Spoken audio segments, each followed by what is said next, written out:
Today I want to talk about this concept I like to call free-floating anxiety.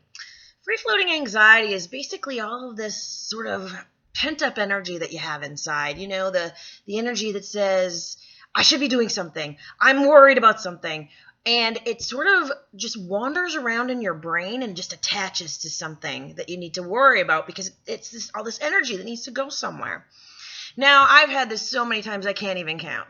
And it's ironic because it usually turns up in situations where I sort of ended up looking for something to worry about. So a good example of this might be I get really worked up because the vegetables in my fridge are going to go bad before I have a chance to use them. It's pretty stupid thing to worry about. You can buy more vegetables. Shit happens, right?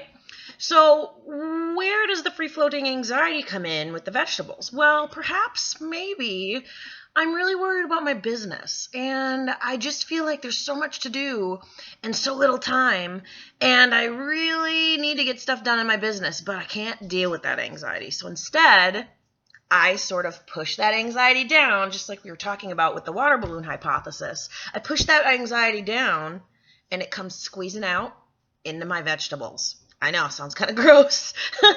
But the truth is, when we don't kind of give voice to our emotions, when we don't really let ourselves feel what we're feeling about what we're feeling it about, it turns up in really weird places. And this is why it's essential to really let yourself feel the emotions. Because once you feel the emotions, once I recognize and totally respect, the fact that I'm anxious because I have so many things to get done in my business, then I can actually move into action. I can move into this place where I'm able to get just a ton of things done because suddenly this free-floating anxiety that's been all over the place settles down and focuses in where it's meant to be.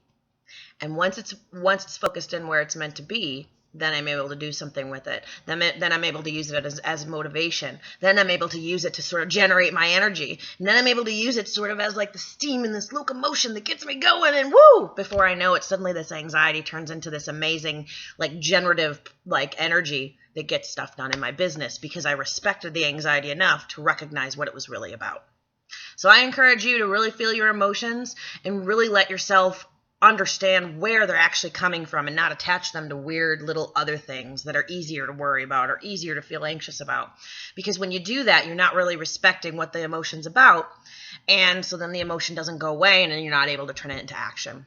If you want more help figuring out how to do that, how to turn your thoughts, how to figure out what it is you're really worried about, how to figure out where all this sort of pent-up energy and pent-up frustration is coming from. Because so often we go through life and we don't really know where all of this sort of is coming from. We don't. We walk through life and we're like, I just know something's wrong. I just know I feel worked up about nothing. I just know I'm really irritated, but I can't put my finger on it. I can help you figure that out. Ashley Greer, the Break Free Artist. Come check me out at ashleygreer.com. Thanks.